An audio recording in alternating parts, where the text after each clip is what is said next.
दोस्तों आज आईपीएल का छठा मुकाबला खेला गया रॉयल चैलेंजर्स बैंगलोर और कोलकाता नाइट राइडर्स के बीच। दोनों के बीच आईपीएल में काफी बड़ी राइवलरी चलती है और यह राइवलरी हमें मुकाबले में भी देखने को मिली, जहां पर इस मुकाबले को एक तरफा जीतने वाली बैंगलोर की टीम उम्मीदों पर खरा नहीं उतर पाए और कोलकाता की गेंदबाजों ने तगड़ी टक्कर दी और मुकाबले को बहुत ज्यादा रोमांचक बना दिया। कहां पर मुकाबले ने लिया यू टर्न, किन किन खिलाड़ियों ने किया इंप्रेस, कौन से रिकॉर्ड्स बने और टूटे, पूरी की पूरी जानकारी आपको ओवरऑल हाईलाइट के रूप में देने वाले हैं। तो वीडियो को पूरा अंत जरूर देखिएगा और आप यदि वनिंदु हसरंगा और हर्षल पटेल को एक बेहतरीन खिलाड़ी मानते हैं तो वीडियो को लाइक जरूर कीजिएगा। दोस्तों सबसे पहले तो आपको बता दें कि रॉयल चैलेंजर्स बैंगलोर के कप्तान फैफ डु प्लेसिस ने टॉस जीता और पहले गेंदबाजी करने का फैसला किया, जो कि एक ट्रेंड सा बन गया है। पहले बल्लेबाजी करने का न्योता पाकर कोलकाता की टीम के ओपनर मैदान पर आ गए अजिंक्य रहाणे और वेंकटेश अय्यर, और दोनों ही संघर्ष करते हुए दिखे। आकाशदीप और मोहम्मद सिराज की गेंदबाजी को दोनों ही खिलाड़ी समझ नहीं पा रहे थे और कहीं ना कहीं पहले गेंदबाजी करने का फैसला बैंगलोर की टीम का सही साबित हुआ। और इसी बीच आकाशदीप के बॉल पर वेंकटेश अय्यर कैच आउट हो गए और सिर्फ 10 रन बना पाए 14 बॉल पर।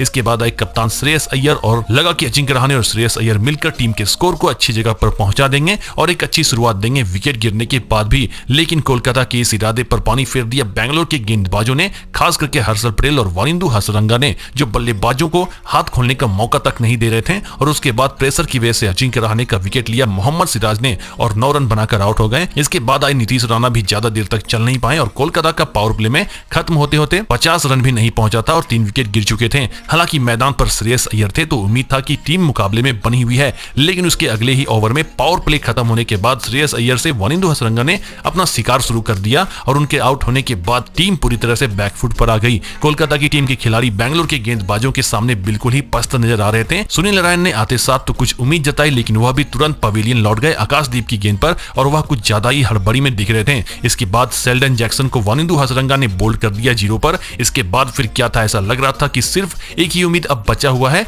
आंद्रे रसल कि वह टीम को सम्मानजनक स्कोर तक पहुंचा पाएंगे, लेकिन उनसे भी नहीं हो पाया। वह एक छोर पर खड़े तो थे लेकिन दूसरे छोर पर कोई उनका साथ नहीं दे पा रहे थे। टीम साउथी भी 1 रन बनाकर सस्ते में चले गए और थोड़ा बहुत साथ दिया उमेश यादव और वरुण चक्रवर्ती ने, और जैसे तैसे आंद्रे रसल के 25 रन जिसमें 3 छक्के और 1 चौके शामिल थे और उमेश यादव के 18 रन की बदौलत कोलकाता की टीम ने 128 रन बनाए ऑल आउट होकर और पूरे 20 ओवर भी नहीं खेल पाए। और इस पहली इनिंग में कोलकाता की टीम बिल्कुल ही कमजोर नजर आ रही थी और उतना ही उम्दा प्रदर्शन किया बैंगलोर के गेंदबाजों ने, जहां पर वनिंदु हसरंगा ने 4 विकेट लिए, आकाशदीप ने 3 विकेट लिए, हर्षल पटेल ने 2 विकेट लिए और 2 शानदार मैडन ओवर डाला बैक टू बैक। लेकिन उसके पहले मैं भारत के सबसे बड़े गेमिंग प्लेटफॉर्म के बारे में आपको बताना चाहूंगा। यह साल 2010 से बने हुए हैं। इनके पास 15+ वेबसाइट है, 100 से भी ज्यादा ब्रांचेस हैं अंदर। आप इनको कॉन्टैक्ट कर सकते हैं व्हाट्सएप पर और सभी डिटेल्स ले सकते हैं। इसके साथ ही नीचे टेलीग्राम चैनल का लिंक है जहां पर आप काफी सारा डिटेल इनके बारे में जान सकते हैं। इसके साथ ही पेमेंट प्रूफ भी आपको ऊपर मिल जाएगा, तो स्क्रीन पर दिए गए नंबर से या टेलीग्राम चैनल से इनको ज्वाइन कर लें। अब बारी थी बैंगलोर के खिलाड़ियों को आराम से उतरकर 128 रन का टारगेट भेदने का। जो उम्मीद थी कि Virat Kohli, Faf du Plessis जैसे खिलाड़ी मौजूद है जिस टीम में, उनके लिए 128 रन बनाना कोई बड़ी बात नहीं था और ऐसा लग रहा था कि बस फॉर्मेलिटी है, बैंगलोर की टीम तो जीत ही चुके हैं। लेकिन इस धारणा को गलत साबित कर दिया उमेश यादव ने। जी हां दोस्तों, बैंगलोर के खिलाड़ी जब टारगेट का पीछा करने के लिए उतरे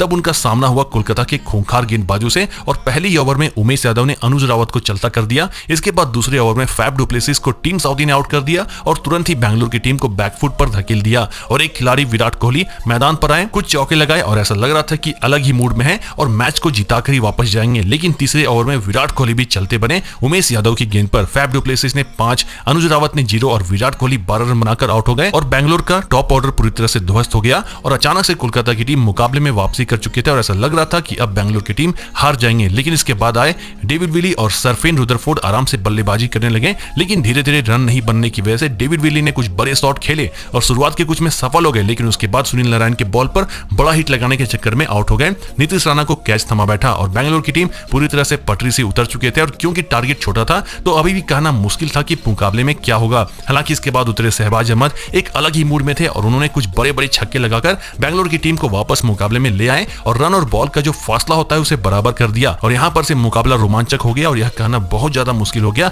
कि अब मुकाबला में कौन जीतेंगे, क्योंकि एक तरफ कोलकाता की टीम अच्छी गेंदबाजी कर रहे थे तो दूसरी तरफ बैंगलोर की टीम को रन कम बनाने थे और शहबाज अहमद अच्छा बल्लेबाजी कर रहे थे और जितना बॉल था उतना रन भी चाहिए था। दोनों ने मिलकर टीम के स्कोर को 100 के पार पहुंचाया, लेकिन कुछ ज्यादा ही हड़बड़ी में थे शहबाज अहमद, जिसकी वजह से वरुण चक्रवर्ती उनका विकेट लेने में कामयाब हो गए और साफ सी बात है कि अनुभव की कमी देखने को मिली। शहबाज अहमद में आराम से खेलते तो भी टोटल तक पहुंच सकते थे। उनके आउट होने के बाद सरफेन रुदरफोर्ड तुरंत ही पवेलियन चले गए और फिर से बैंगलोर की टीम बैकफुट पर आ गए। इसके साथ ही नए खिलाड़ी आए वनिंदु हसरंगा भी तुरंत आउट हो गए टीम साउथी की गेंद पर और पूरा का पूरा मैच कोलकाता ने कब्जा कर लिया और बैंगलोर को 2 ओवर में बना रहे थे 17 रन और मैदान पर थे दिनेश कार्तिक। तो थोड़ी सी उम्मीद तो थी और मुकाबला बेहद ज्यादा रोमांचक हो गया और उनका साथ दे रहे थे हर्षल पटेल। प्रेशर बहुत ज्यादा बन चुका था, लेकिन हर्षल पटेल ने शानदार बल्लेबाजी की और अच्छा साथ दिया दिनेश कार्तिक का और दोनों ने मिलकर क्या लाजवाब बल्लेबाजी की और बेंगलुरु की टीम को जीत के दहलीज के पार करवा दिया और इस तरह से बेंगलुरु की टीम ने अपना पहला मुकाबला जीत लिया। वैसे दोस्तों, आपको यह मुकाबला कैसा लगा? किसकी गलती से कोलकाता की टीम हारी है? नीचे कमेंट में हमें जरूर बताइएगा और इस तरह की वीडियोस आपके लिए हम लाते हैं। तो मिलते हैं अपनी अगली इंटरेस्टिंग वीडियो में, तब तक के लिए धन्यवाद।